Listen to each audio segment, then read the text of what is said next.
informer, c'est notre devoir, messieurs et dames. Bienvenue dans cette session d'information du jeudi 5 décembre 2024. Mais avant de commencer, place au sommaire.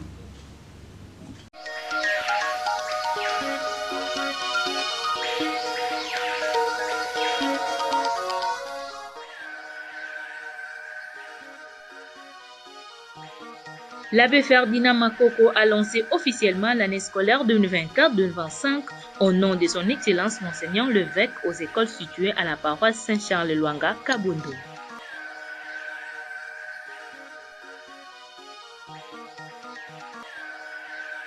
Les forêts et l'innovation, tels est les thèmes retenus à l'occasion de la Journée internationale des arts. Commençons ce journal par ce chapitre de l'Église. L'abbé Ferdinand Makoko a célébré la messe d'ouverture officielle de l'année scolaire édition 2024-2025 des écoles de la paroisse Saint-Charles-Luanga Kabondo ce jeudi 5 décembre 2024. Reportage de Don Pemba rendu par Célia Gil. Les délégués de l'évêque, l'abbé Ferdinand Makoko, a célébré pour une énième fois la messe d'ouverture de l'année scolaire édition 2024-2025 des écoles conventionnées catholiques dont Saint-Kizito, Confiance, Sainte-Geneviève, EP 1, 2 et 3 Kiesila. Les enseignants, les élèves, tous ont répondu présents à cette célébration eucharistique. Dans son homélie, il a demandé à tous les participants de suivre le modèle du Christ.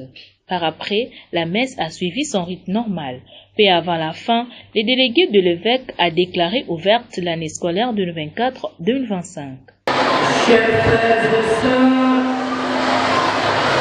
espérons que vous ouvrirez davantage vos cœurs pour écouter la voix du Christ, roi de l'univers, et soutenus par les parents et les accompagnateurs à tous les niveaux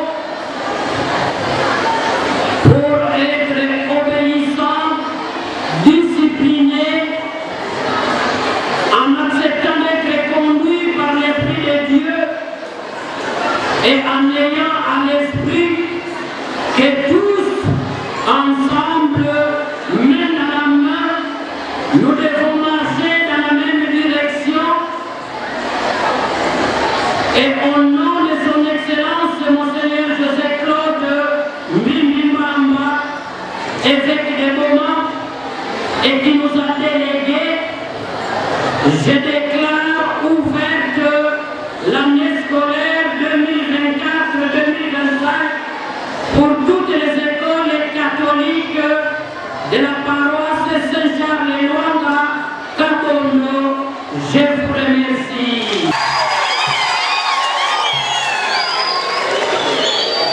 À la fin de la messe, le directeur de l'EPO 1 Kiesila, Mabwakantoto Jean-Pierre, a loué l'initiative.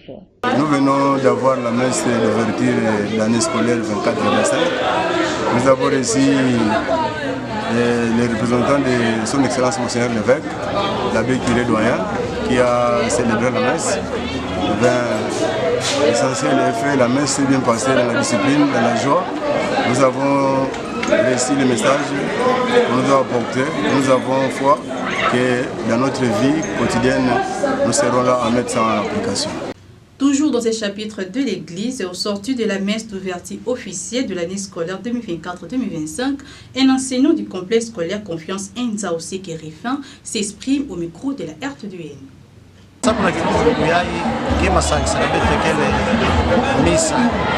Misa ya kuzibula mvula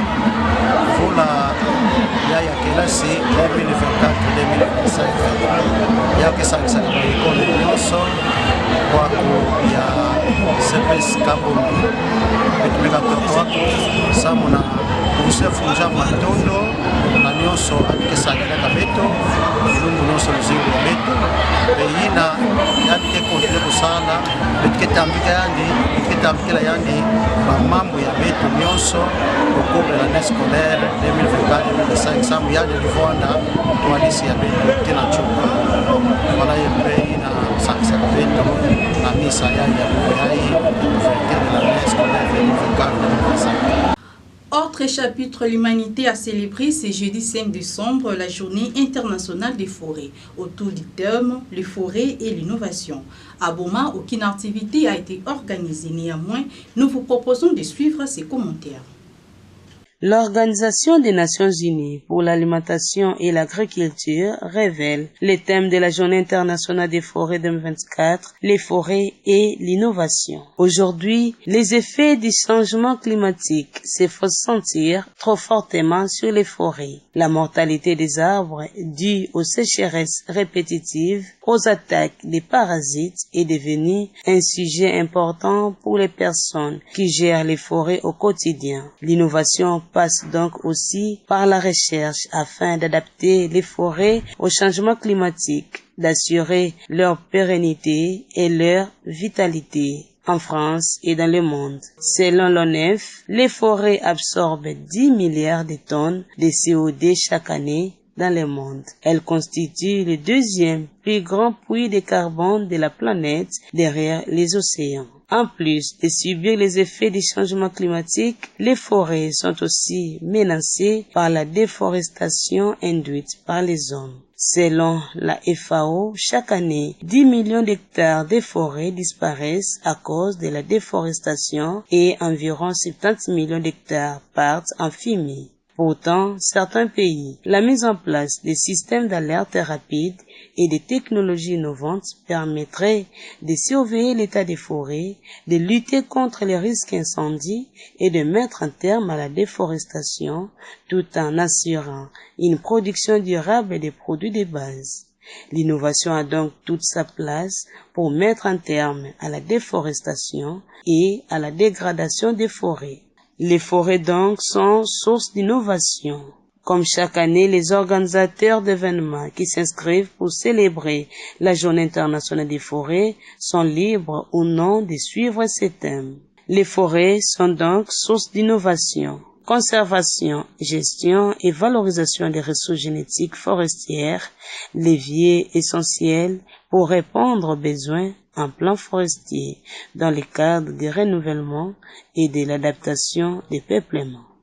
Restons toujours dans ces registres livrés à la Journée internationale de forêt pour suivre Freddy Bimangou, ingénieur agronome qui donne l'importance des arbres au micro de Merveille Ndundu et Célia Kelly.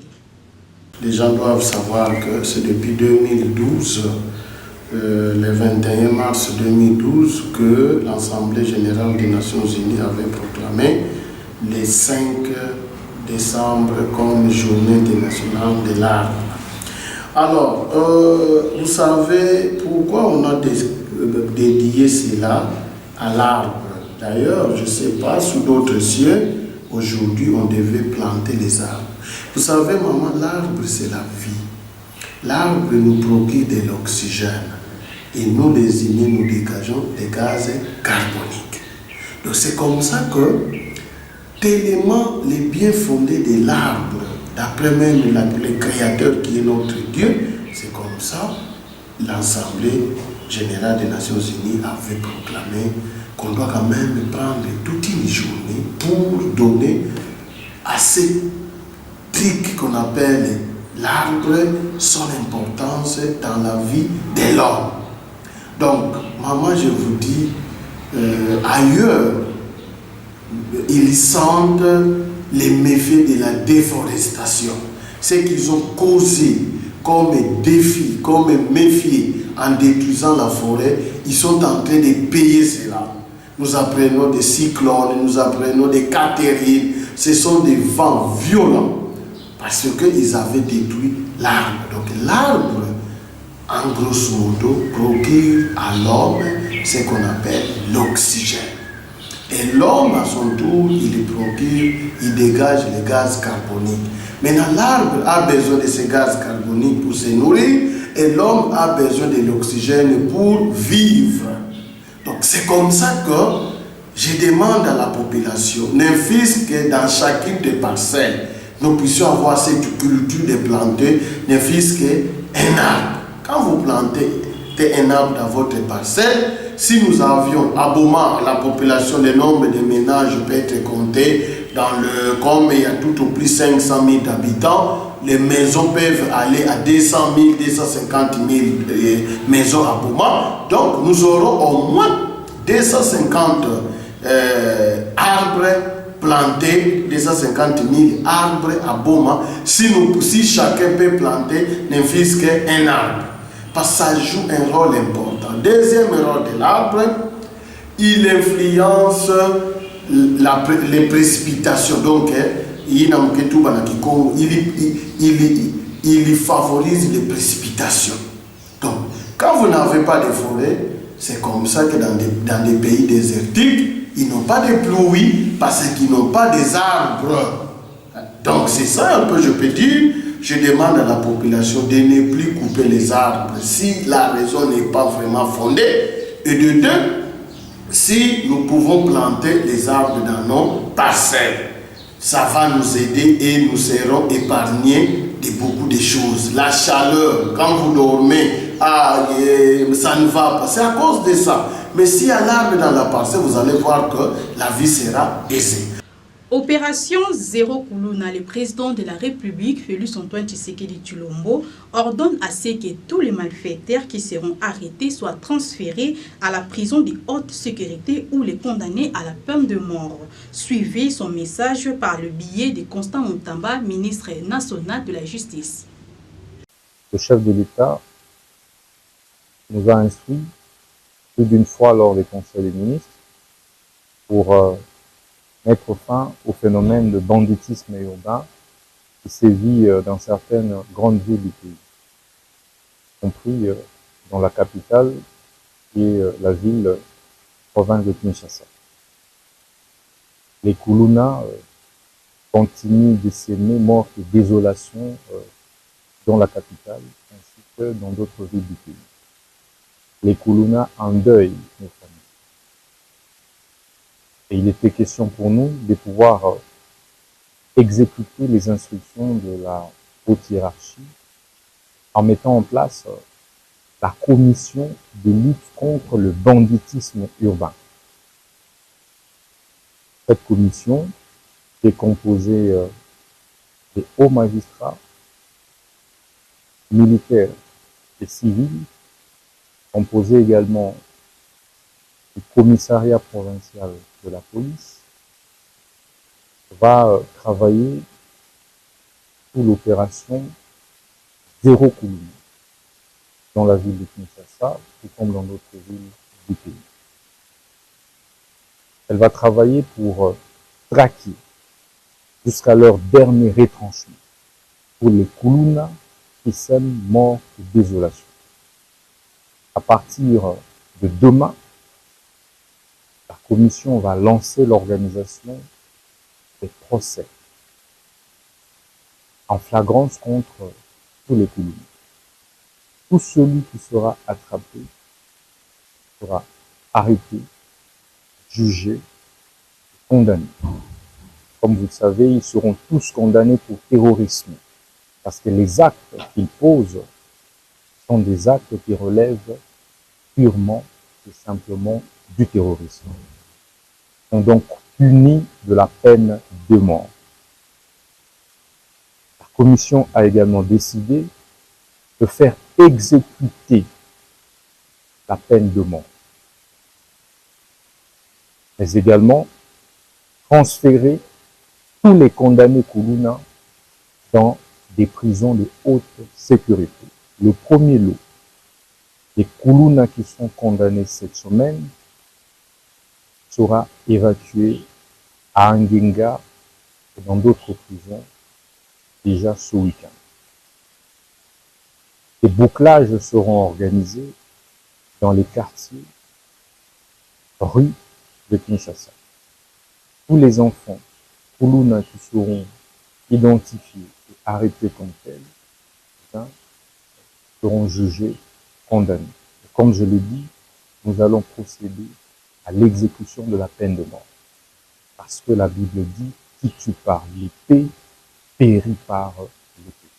La deuxième mission phare de la commission mixte est de pouvoir traquer tous les auteurs des nuisances sonores, diurnes et nocturnes.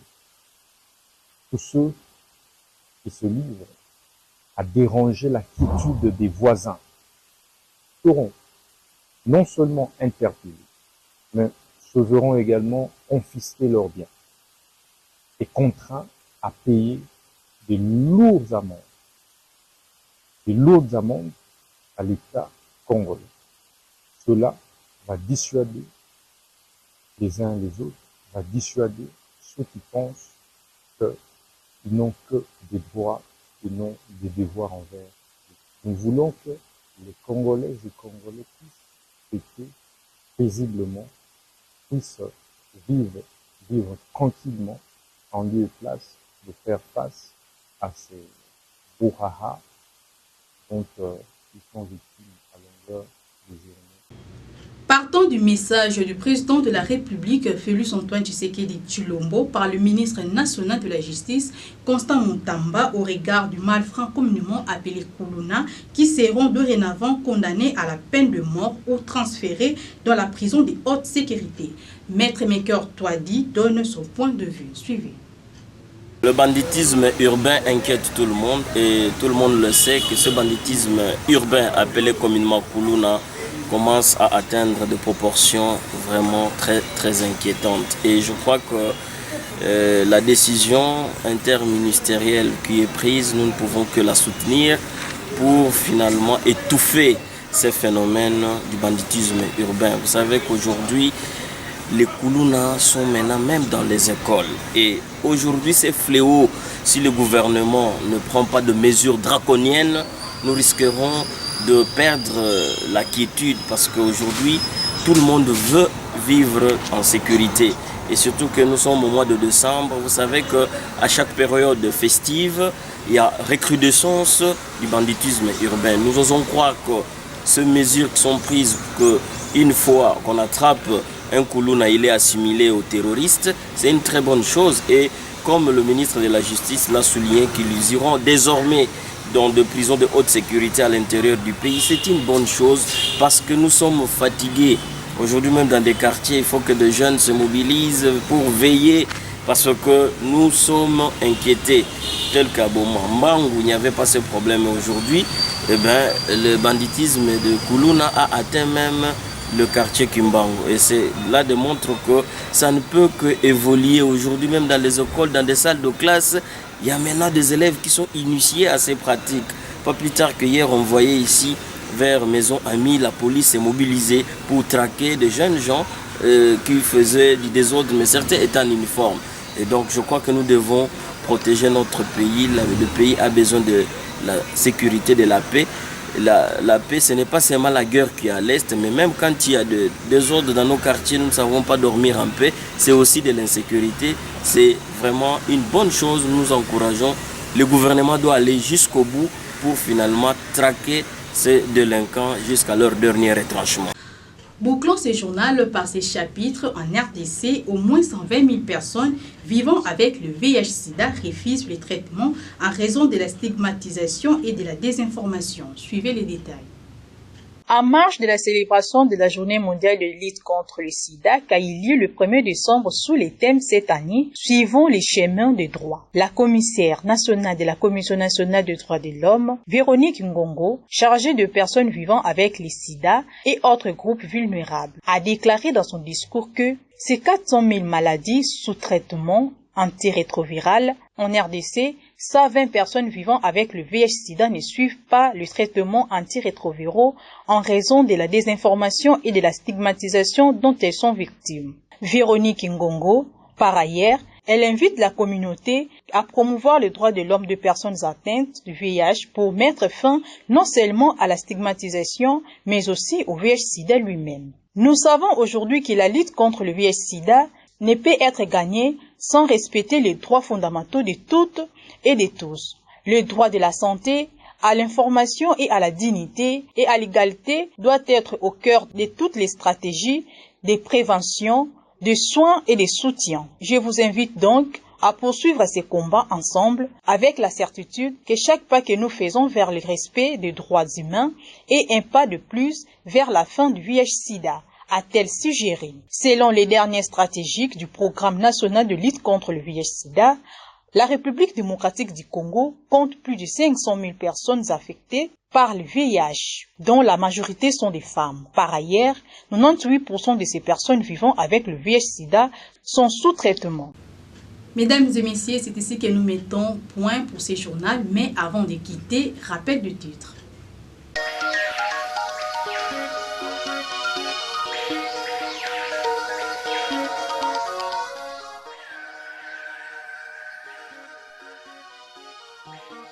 L'abbé Ferdinand Makoko a lancé officiellement l'année scolaire 2024-2025 au nom de son Excellence Monseigneur l'évêque aux écoles situées à la paroisse Saint-Charles-Luanga, Kabondo.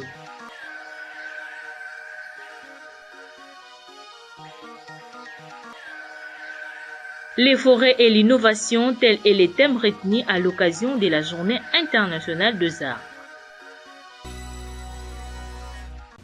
Fin de ce journal, messieurs et dames. Merci de l'avoir suivi.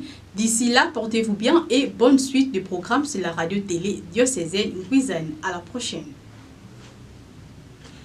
Suivez également ce journal sur YouTube en tapant RTDN Boma. Partagez et abonnez-vous. N'oubliez pas d'activer la cloche des notifications. La RTDN dans vos poches, la RTDN entre vos mains, la RTDN à l'heure du numérique. RTDN, chaîne de l'excellence.